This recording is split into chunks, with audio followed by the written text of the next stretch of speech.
السلام علیکم ورحمۃ اللہ وبرکاتہ۔ اللہ سے دعا کرتے ہیں کہ آپ لوگ خیریت سے ہوں گے۔ داتا کے دربار سے کوئی بھوکا نہیں جاتا۔ تو یہ ویڈیو جو بنا ہے وہ داتا صاحب کے بارے میں جو ہے بتایا گیا ہے اس ویڈیو میں، اور اس کا جو ہے علی مرزا نے خلاصہ کیا ہے کہ یہ جو داتا دربار ہے اس کا معاملہ کیا ہے، اور یہاں پر جو بھوکا جو ہے کوئی نہیں جاتا، اس پر انہوں نے کچھ روشنی ڈالی ہے اور ان کے بارے میں جو ہے ساری چیزیں جو ہے تفصیل کے ساتھ بیان کی ہے۔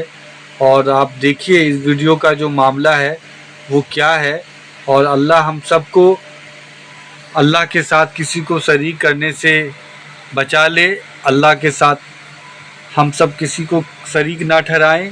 اللہ ایک ہے، اللہ کے سوا کوئی معبود کے لائق نہیں ہے، اور اللہ اور اللہ کے رسول کے بتائے ہوئے راستے پہ ہم سب کو چلنا ہے، اور جو بھی غلطیاں جانے انجانے میں ہو جائیں اللہ معاف فرمائے۔ اللہ ہمیں حق بات سننے، حق بات کہنے اور حق بات دوسرے تک پہنچانے کی توفیق عطا فرمائیے، آمین ثم آمین۔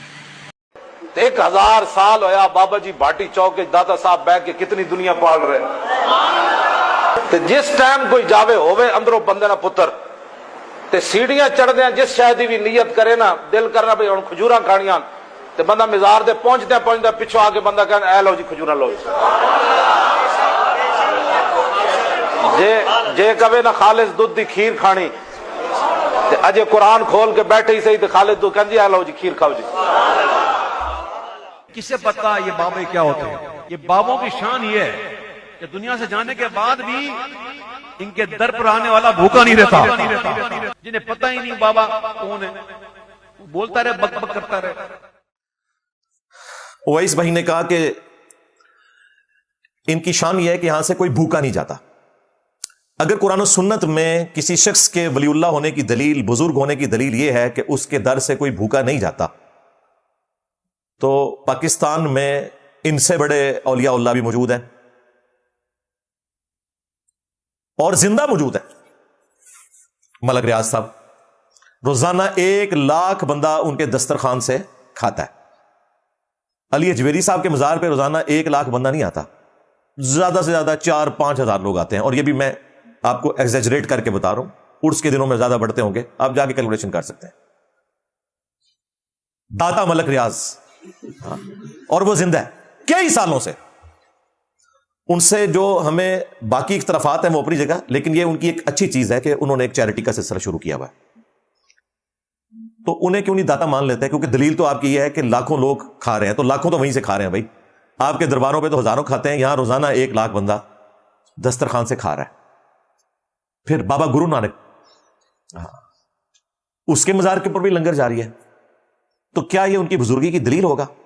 آپ جس طرح اس طرح کی گفتگو کریں گے وہ کہیں گے نہیں نہیں نہیں، عقیدے بھی صحیح ہونا ضروری ہے۔ اس کا مطلب ہے یہ جو آپ ہمیں دھونس لگاتے ہو نا کہ ان درباروں سے کوئی بھوکا نہیں جاتا اور یہاں ایک غریب نوازی والا ایلیمنٹ ہے، یہ دھونس لگانا چھوڑ دو میرے بھائی۔ سمپل سی بات ہے، چندوں کے اوپر یہ دربار چل رہے ہیں۔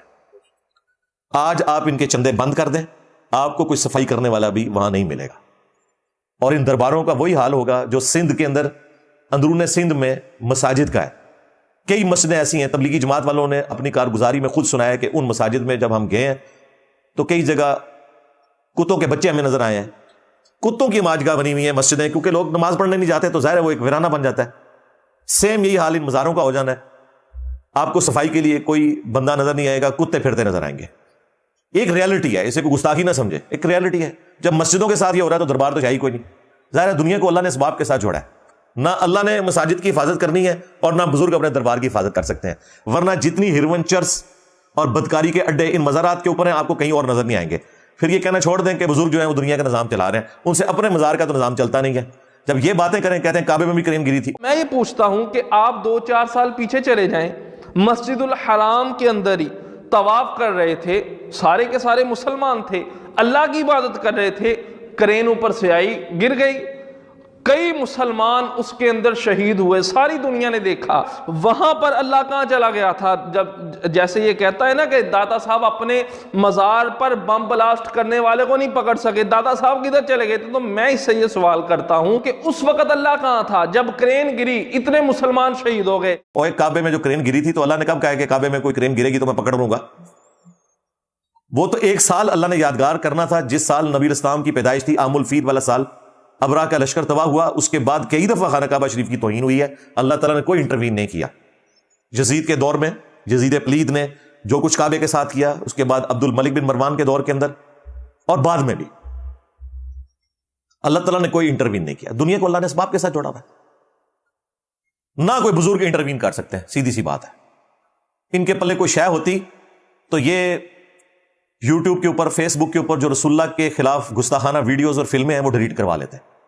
اسی لیے میں وہ بابا خادم رضوی صاحب کو اکثر یاد کرتا ہوں، وہ اپنی ہر ویڈیو میں لوگوں کا خون گرمایا کرتے تھے کہ امام مالک فرماندے نے امت مر جائے۔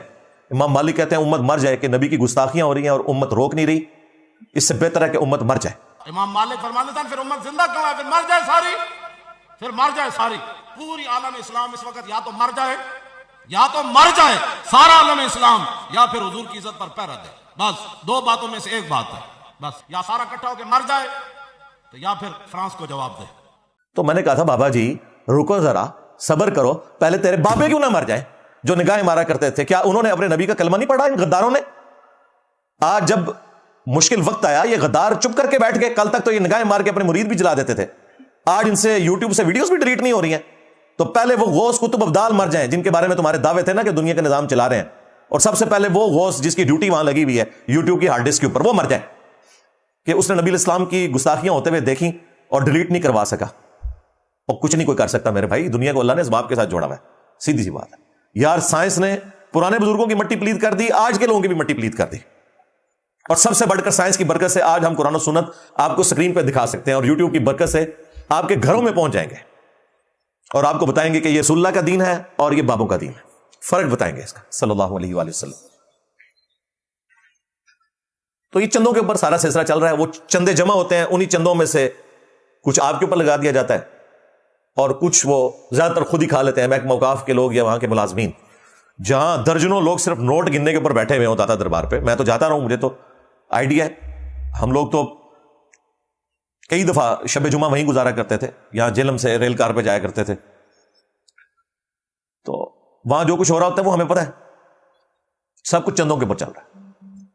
جوتیوں کے اوپر ٹوکن لگایا ہوا ہے، 60-70 روپے ایک جوڑے کا وہ لیتے ہیں، ادروائز آپ کو جوتیاں واپسی پہ سلامت نہ ملیں۔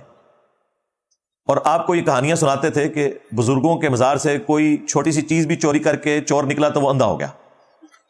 تو میرے بھائی پھر تو سارے اندھے ہو جانے چاہیے، جوتیاں تو ہمیں اوپن چھوڑنی چاہیے ان بزرگوں کے رحم و کرم کے اوپر، لیکن کوئی یہ رسک نہیں لے گا۔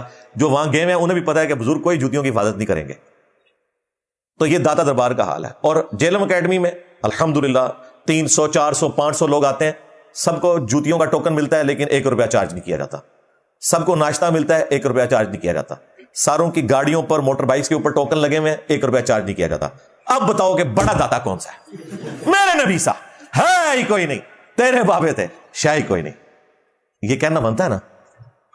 تو یہ جو آپ لوگ دھونس لگاتے ہیں نا کہ بزرگ چلا رہے ہیں، بزرگ کو نہیں چلا رہے، چندوں کے اوپر سارا سسٹم چل رہا ہے، خام خواہ آپ کو ایک زام ہو گیا۔